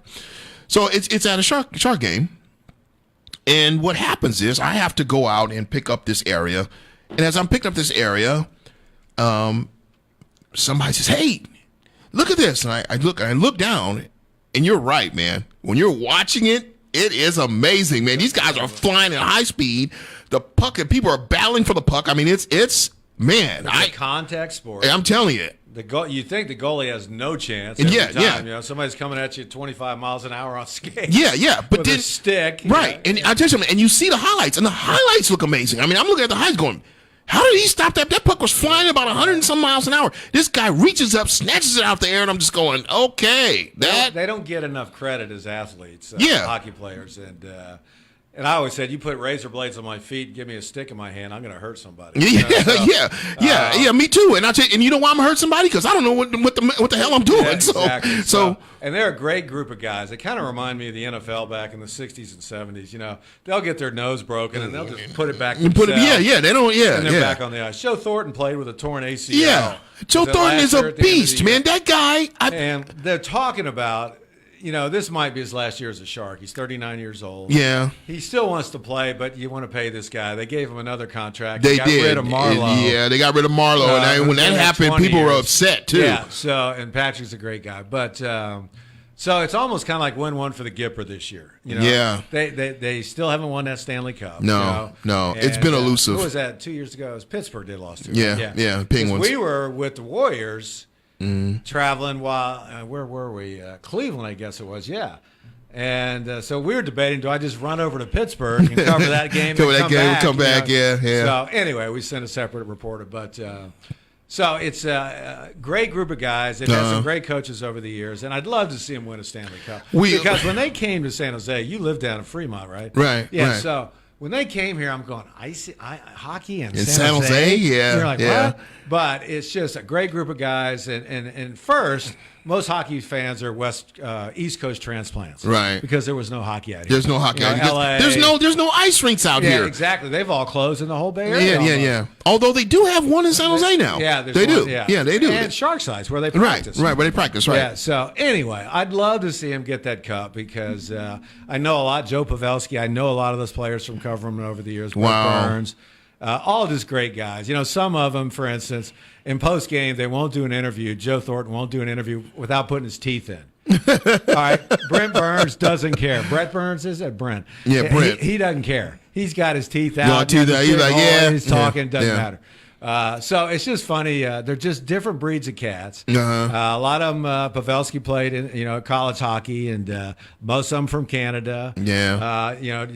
Seeing African American players in hockey. Yeah. I just read a story the other day about this Mexican kid who's 24. He's trying to get to the NHL. He's over playing in Lithuania right now. Wow. A Mexican kid playing hockey in Lithuania. Oh, that's amazing. It's just kind of a sport that you either grew up with it. Right. The guys in Canada that said they play lacrosse in the summer, right, and they play hockey in the winter. Hockey in the winter. When the ice freezes. So Jonathan Chichu, he was a great guy from the smallest town in Alaska. Yeah, I remember watching the Sharks go far back as Artis Urbe. Yeah, so it's, I remember he had like this phenomenal game, and I remember he was playing so well that they had the whole arena yelling Urbe. Yeah, right. Urbe. And those fans it was amazing. And it's some of the greatest fans in the Bay Area. Yeah, they're diehard, man. They don't. And now since they've been here over 20, 25 years, they've developed a following besides the East Coast. Right. And you'll see in any Sharks game, somebody, like my cameraman played recreational hockey. Right. And still played it when I first started going to the games. So when I first went to a game, I didn't grow up with it in the South. Yeah. They had a line change. So all of a sudden, you see all these guys jumping over the bench and going on, and other guys jumping over the get on the bench. Right. I looked at him. I go, "What the hell's going on?" He goes, "That's a line change. You don't see that on television." Wow. All right. So I said they should have that for every sport. As in the NBA, can you imagine 3 guys run down the court, they run off, they run on? Yeah. So just simple things like that. If you're not a hockey fan, you didn't realize. So I realized what what would you call it? An idiot I was about the sport, but I picked it up pretty quickly, and blue lines, offside, right? So in the great area, the penalty box, and I right? just love the sport, but unfortunately, when you got 8 pro teams in the Bay Area, they're going to get the least amount of attention. Yeah, but I tell you one thing about that, I remember at least 3 different teams. The Oilers won, the Red Wings. And if definitely the Ducks. I remember at least 3 different players from all 3 of those franchises. They all said the same thing. They said, "Look, when we go to play the Sharks," he goes, "I'm going to have to use every ounce of my body to play against these guys because this is a franchise between them and the fans." But because this is a franchise. They don't have any titles. They don't have any fanfare or anything like that behind them. But you wouldn't know it. Right, you play these guys, you realize, God, I'm gonna have to use everything I have to beat these guys. They're so hungry. Yeah, for they play you like it's a Stanley Cup every time you play them. Right. So and that's the reason why I'm like you. I want to see them win because of everything that's happened to that franchise. Right.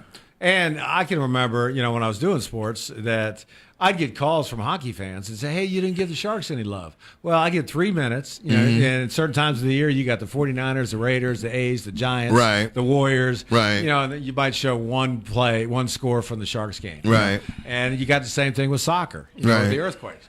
And people just didn't realize with so many pro teams. And then college too. You got Cal, you got Stanford, San Jose State. Right. So it was just tough to get everything in. Hey, it's great if you live in this area, and you love all kinds of sports. Right. But if you're a sportscaster trying to get everody some love, you're not going to have a lot of time. It was tough duty. But I'd love to see him though, and I'm glad you brought them up. Yeah. Because Doug Wilson, he's. I don't want to say he's been fooling them because he's good at what he does. You know, he played the game, he understands the game, and he's been through a couple of different owners. So I'd love for him to get a cup himself. Yeah. You know, so I'll just say we're pulling for him. You know, Okay. so. All right. So we're going to move over to March Madness. And trust me, in the Bay Area, there ain't going to be no madness here. Boy, Cal. I don't know how Cal is. Wait a minute. You're talking about Cal. What about Stanford? My goodness. Are you serious? There's not. What? We're talking about the men. Yes. The women, hey, women are both going to be. Yeah. Right. Tara Vanderveer is amazing. Right. Okay. One of my favorite coaches ever. Yes. Right. Really a household name. Right. For women's college basketball. One of the greatest ever. Yeah. She's eventually going to come upon probably going to be the winningest female coach. Yeah, and she's probably 65 now. I think she's a couple of years older. So yeah. And she'll coach till she drops. Yeah, probably till she drops dead on that bench. Yeah. But the thing is, you look at the men, you're going. Is it? I'm sorry. Do these guys understand the object of this game? Or I'm trying to understand. Stanford and Cal, especially Stanford, their recruiting pool is the entire nation, right? Because people want to come to Stanford. All right, but it's not going to be. It's hard to find great athletes that can get into Stanford with their grades. Yeah, and that's always been a battle for them on the field. It's always been a problem for Stanford. But they turn around and win that President's Cup, whatever it is. Whoever wins the most team sports every year gets that cup. Stanford's won it like 25 straight years. Yeah, but that's because they're lucrative in other sports like baseball, but golf. I think it really shows up with Stanford in basketball, especially men's basketball, and because they just don't have that. I mean, when's the last time you can think of a great player they had that you can think of? That went on and had a great career in the NBA and, solid players, but, they just don't. And then, after Mike Montgomery left, they've been going through coaches. I remember Todd Lichty, but I mean, no, Todd, but he didn't actually go to the NBA either. No, he went, but he shot from down here, so he just couldn't get a shot off. And he did go to the NBA then. Yeah, okay, because I didn't even. I mean, he was so brief. I didn't even know he actually did it. No, there's a couple players in the NBA right now. I can't think of the names, but anyway, so they struggle there. And then Cal, over the years, with Jason Kidd, they've had some players. Yeah, they've had some players, but they've had back-to-back coaches that just kind of has torn that franchise down. One went to Missouri. I can't think of his name. And then his assistant was at White King Jones. They lost like a school record 15 or 16 straight in the Pac-12. Are you serious? I don't know if they've won a game in the Pac-12 this year. Stanford is losing that bad? No, Cal. Oh, Cal. I'm talking about Cal. Okay. So he will not be here after the season, but they didn't want to fire him mid-season, same thing. They've got their own issues in their budget there, so you don't want to fire somebody and have to pay somebody else to come in. So they have really struggled. So neither one of those teams, they won't even get in the NIT. No. I don't think. Absolutely not. So it's too bad because that's another fun sport to go to, college basketball. College basketball. Small little arenas, 5 to 8, 10,000. I remember, what was it? I can't think of the guy's name. I think he was a center at the time, but Stanford had a couple of winning seasons where they actually got to I think Sweet they actually 16. Yeah, no, they got further than that. They got to the Final Four. I can't think of the point guard. I know they got to the Final Four, and the interesting thing about it, they had this thing that they did at the game, and it was called the sixth man. Right. Okay, and basically the sixth man was the crowd. The crowd, and you had these T-shirts that said the sixth man, and basically what you did everything you could to heckle the opposing team. Okay, you wore that six-man T-shirt. That's how good they were. Right. But now it's like everything just left. Montgomery went pro. We haven't heard from him since then. He tried to coach the Warriors. Well, he's retired. Yeah. And he came back to Cal. Yeah. He jumped across the bay. Yeah, but he didn't do well when he got there. No, I used to love Mike. He did not suffer fools lightly. He was another coach that was really bright. And he was very bright. I actually met him in person. Nice guy. Yeah, I'd show up, after the football season, and when that break, and we'd get in, go give college basketball some love, and I'd come into a press conference, and he said, "Oh, I guess football's over." So just kind of get in your face a little bit. And I said, well, if you guys would do something worth reporting, I'd show up, So, and he'd do that give and take with you, and, he appreciated it. So, okay. Great coach. And had a great run there. Yeah, he did. And college sports is all about recruiting. Yeah. So yeah, and, that's no where question about it. Both It those is. teams struggle. Yeah. Not with the women because I don't want to say women are brighter than men. But they are. We all know that. Okay. So it's easier to get the women into the program. Okay. So Well, I tell you something. I am in awe of Tara Vanderveer and her coaching campaign because every year, she's going to bring a force for Stanford. So, I tell you something. One of the things I have not seen, and we have not seen in a long time, is anything out of San Jose State. Yeah, My goodness, what is going on with that career? With that, I mean, you talk about recruiting down there. It's deplorable. Well, they almost have to go with JC guys down there. They just don't. Most kids aren't going to come there for 4 years. Wow. San Jose State, unfortunately, is a school where, I didn't get into Stanford. I didn't get into Cal. I didn't get into wherever. I'll go to San Jose State. Yeah, and I hate to put it that way, but Florida State used to be like that, where I went to school. If you didn't go to Alabama, Florida, Georgia, Auburn, the big schools, you'd settle for them. Right. So the state schools, and I kind of related.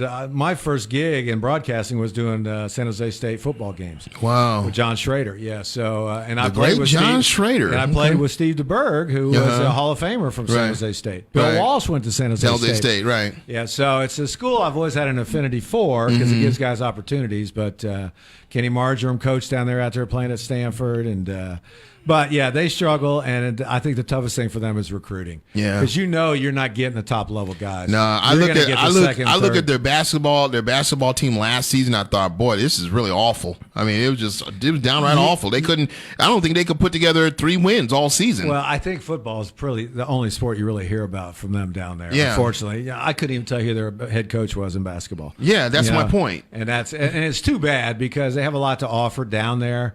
But if it keeps going this way, schools drop football. Hey, and that's your major, sport you're to bring in income. Look, I'll tell you something. It happened in Santa Clara. The last couple of years. It happened in Santa Clara. Exactly. It did. I used to tease Brent Jones. They shut that franchise down when you went on to the NFL. So.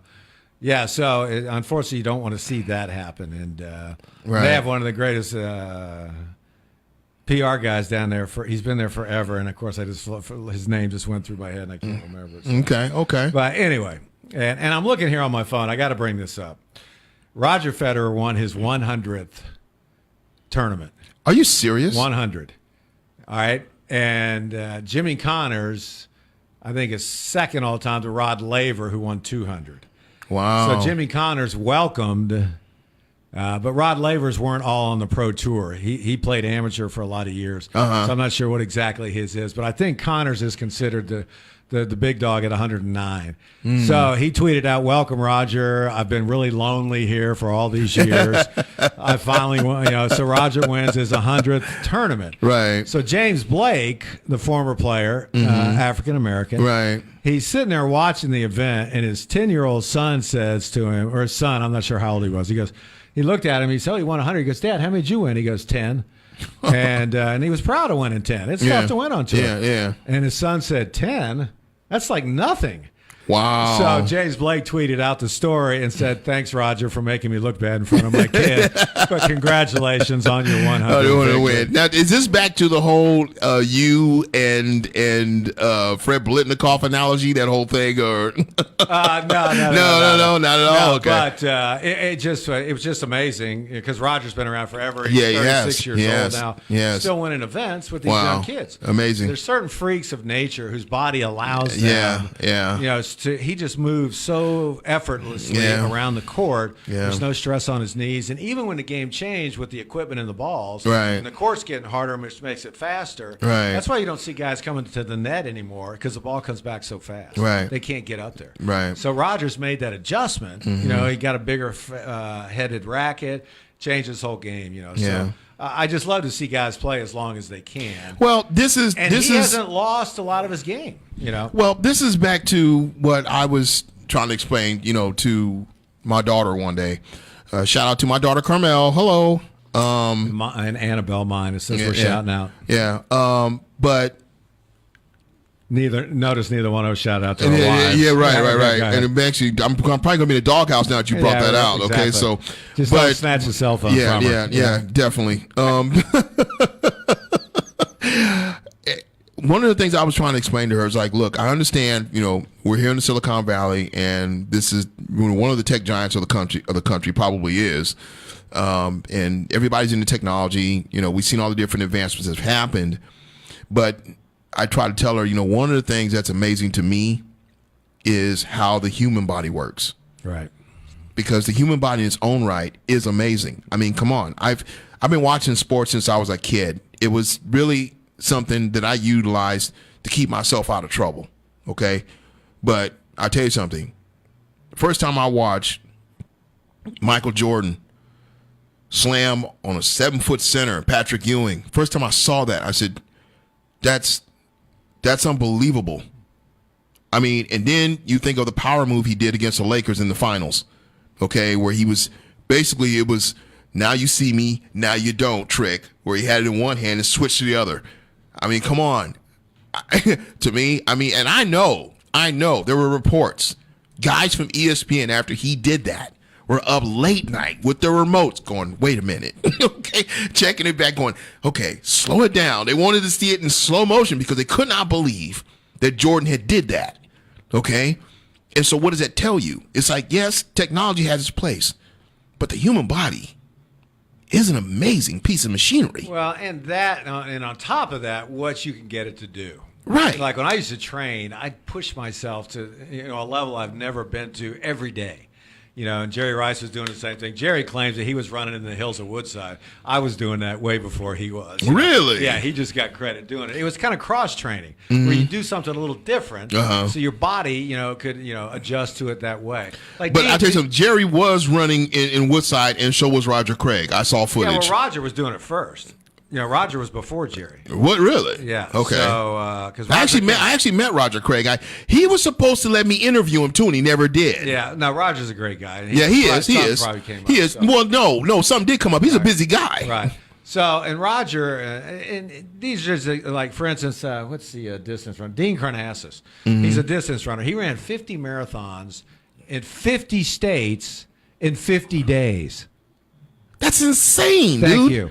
So that is insanity, dude. 50. Anyway, but I asked him, how does his body not break down? He has a perfect running form. The way his feet pronate, it doesn't put stress on his legs or his knees. Wow. Yeah, so you talk about the human body. Some people are built for certain sports better than other people. Yeah. And then your body, for instance, for me, football, I was actually a better tennis player, but you couldn't get a scholarship in tennis back then. They maybe had 1 or 2 per school. Right. So I went out for football my senior year in high school to get a scholarship because we had so many kids. I couldn't go to school without a scholarship. Right. So anyway, I would have loved to stay in tennis. And speaking of which, you'd probably always joke you'd have never heard of Jimmy Connors if I'd have stayed in tennis. Well, I heard of Jimmy Connors. Because back then, if you couldn't make the football, baseball, basketball team, you wouldn't play on the tennis or golf team. Right. And it's not fair to say that, but that's the way it was back in the 60s and 70s. Right. No, I heard of Jimmy Connors. As a matter of fact, and they were country club sports. Right. So. But to your point about people's bodies, certain people, are built. Bodies are built a certain way for certain. Right. I tell you something. I played football, but I can tell you something. My body worked better when I played hoops. Yeah, so it was just when I played hoops, it was like, okay, yeah, I can do this. And one of the reasons why, because I was a short guy, and I had a little speed, and I could get by you. Right. I maneuvered. That's that first step. Yeah, I could get by you. Right. But the thing is, back in that time, if you were built like me, you didn't get picked first for basketball. No. They looked at you and said, "Oh, you're short. You can't do anything." But the thing is, as time went on, you're before your time. Like apparently so. Now and right? No, but Muggsy Bogues, Spud Webb. Yeah, right. There was another one. Muggsy was amazing. Well, my goodness, Spud won that slam dunk. Yeah, he did. He slammed a 10-foot court. Yeah. I tell you something. That was my excuse for not being able to slam 10-foot court. And then this guy comes along and does it. And I'm going to throw thank you, Spud Webb, for exposing the fact that I can't jump that high. But I was able to move the ball well. And the other thing I could do is I ran plays well. When you have 5 guys on the court, I did that well. So I got picked up by some guys to play some games. But I also played defense well when playing football. So I got picked up, by some guys playing football. And like I said, I got picked. The coach did let me, try out it for JC Ball, and I got on the team. But the biggest problem I had with football was that, and I don't know about every team, but I know my team in particular, like I said, we had Coach Fairchild, and I'm sorry, there was a lot of politics involved. More politics, in my opinion, than what needed to be. Well, there's in every sport. Yeah. So at every level. And talk about body types too. Hockey players. Yeah. You know, Joe Pavelski's 5'10", but on skates he's like 6'2". Wow. You know, so you see him on skates, and then you come in and Joe, you know, he's 6'4", 6'5". He's probably 6'8" on skates. Right. And then you see him in the locker room afterwards. You go, Yeah, what? this guy? You're only 5'9". Right. You know? So body types are pretty interesting. And it turns out, you know, I had swivel hips where a lot of guys don't have. Right. So for a wide receiver, that was great, you know, negotiating yourself around the field. Yeah. And then it was kind of like Gumby. I was so flexible that I could take hits. Right. I mean, really violent hits that a lot of guys couldn't take, you know. So guys would stiffen up. I would just relax. And I was a springboard diver too. And you dive? Okay. Yeah, so that taught me how when I was in the air, I'd catch a ball, somebody cut my feet, I could flip, land on my feet, whereas somebody else might land on the back of their neck and break their neck.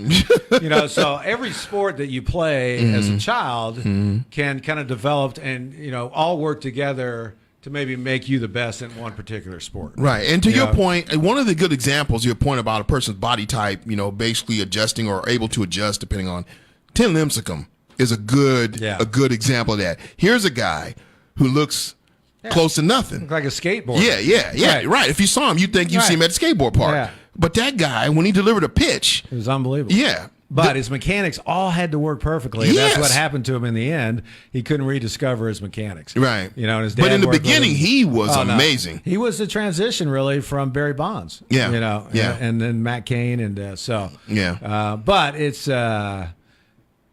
You know, when I think about it, because we're talking about it, like I ran track, I ran the hurdles. You know, that keeps your head still and running over the middle. Right. You know, that was something that it really contributed. If I didn't run track, I probably didn't make it in the NFL. Wow. It taught me Okay. how to run. Yeah. For instance, something as simple as your foot was, was going outside for about a half inch. When you Right. straighten your foot up, you gain like 2 yards in 110 yards. Right. You know, because, you know, something of that nature. So all these things combined as a child, and I always encourage parents to have their child play a lot of different sports. Don't just concentrate on one sport. Yeah. Number one, you'll get bored. Number two, it'll be a lot more fun. Number three, you'll find maybe one that'll develop into being your sport. Right. And to your point, because I think of guys like Jerry Rice, you were talking about the foot being, you know, certain.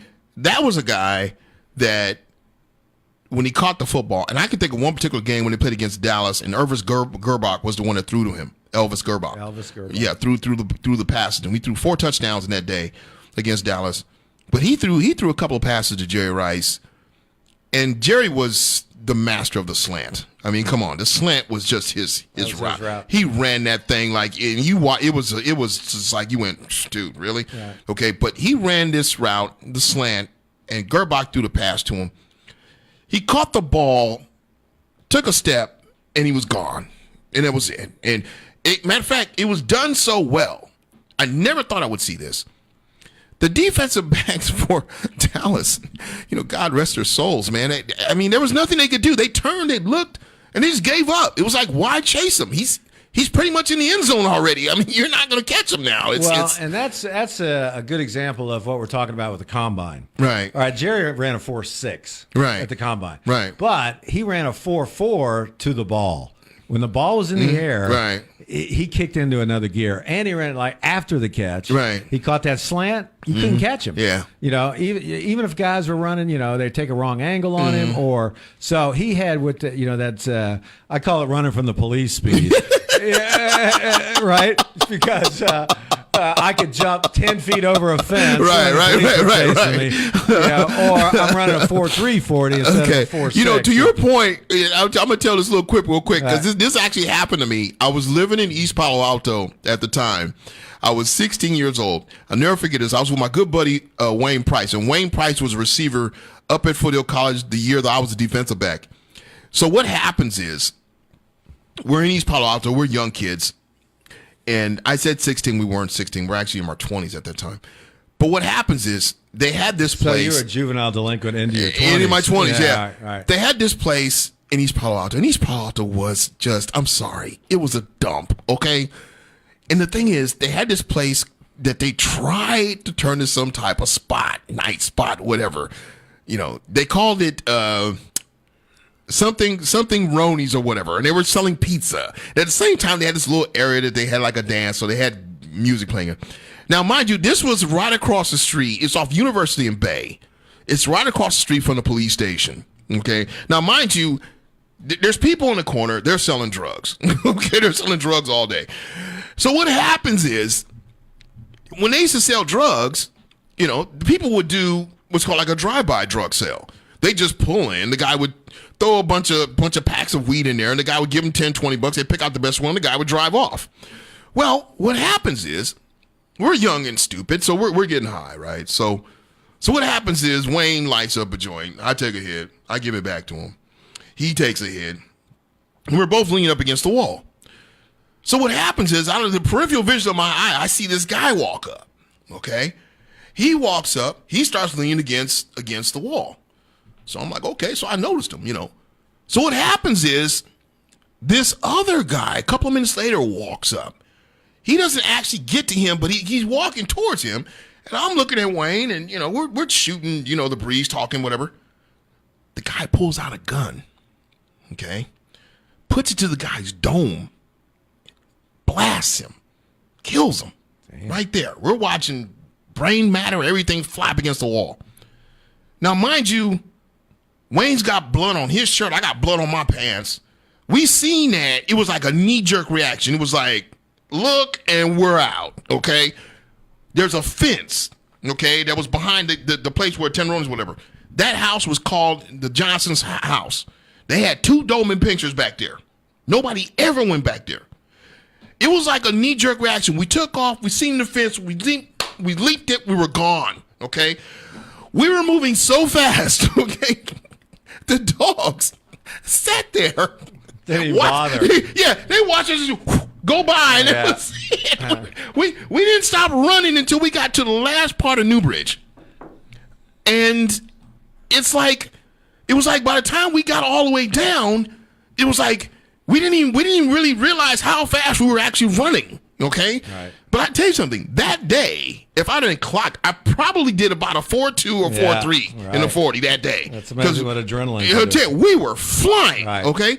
But I think that when you, and this is back to my discussion about the human body and the way it reacts and what a person does. And to your point about Roger Federer and the fact that, you know, you do something long enough, you do something well long enough, you get better at it, and you're able to do things that people look and go, wow. Yeah, it becomes second nature. Yeah. So, and another example, Roger Craig. We used to have a, quote, celebrity basketball team we'd play for charity in the offseason. Roger could not play a lick of basketball. He was a hurdler himself in track. Right. So he ran track and played football. Right. So I teased him constantly to this day. Wow. Yeah, I have never seen a brother, so to speak, that can't play hoops. Can't play hoops. Roger Craig is that guy. So anyway, that just kind of shows you how, what's that? Do you have a little Irish in you? Who, me? Yeah. I don't know. Because you really don't know how to take a long story and make it short. No, I don't. I don't. Why do you think I'm on this show? I'm on this show right. Because, you know. So anyway, we're getting a wrap. Yeah, we are getting a wrap. We're coming up on closing out, but I do want to say this much: we had a great time today on allbearsports.com. We got to cover pretty much all the sports teams in the Bay Area today, which is something we generally don't because we kind of feed more on one reel based on what was going on. But good luck to Larry and Pam. Yeah, I'm sure they'll be able to work that out. You know, most couples can, but. We got about roughly 2 minutes here, and we're going to be closing out. But once again, this is the allbearsports.com radio show on FCC Free Radio, part of John Miller's Waywack Studios. We have the Borough DJs coming on right after us. And basically, the Borough DJs, they drop the underground funk. That's what they do. Well, and next time I see a camera here. There is a camera here. You got to let me know because I could have worn makeup. Oh, well, we don't want to see you in makeup. I got all this makeup at home. No. Leave the makeup at home. Okay. Don't bring the makeup. Right. Okay. I just wanted to check. Okay. Yeah, we have been on Facebook Live. That's the nature of being with John Miller and FCC Free Radio. He's got all these different technological gadgets that he hooks up and makes us look halfway decent than what we really are. Nobody knows radio like that. Yeah, I'm telling you. So, but this has been fun. I've had a great time. And once again, our kudos goes out to John. Did a fantastic job today. But once again, we'll be back next Saturday, 4 to 6. I I may be by myself next week because I understand the shoe. I'm not sure yet. Okay. We can do it by the phone. Okay, yeah. So- We can do something like that. We might better week that out. Once again, I'll talk to John. He'll hook it up. I won't leave you hanging. Yeah, okay, all right. So we're going to go ahead and I guess close out the show. Once again, this has been allbayresports.com, Bay Area Sports Magnified. I am your host, Richard the Razor Ewing, with my co-host, Mike the Shoe Shumann. And have a great week. See you next Saturday, 4 to 6. See ya.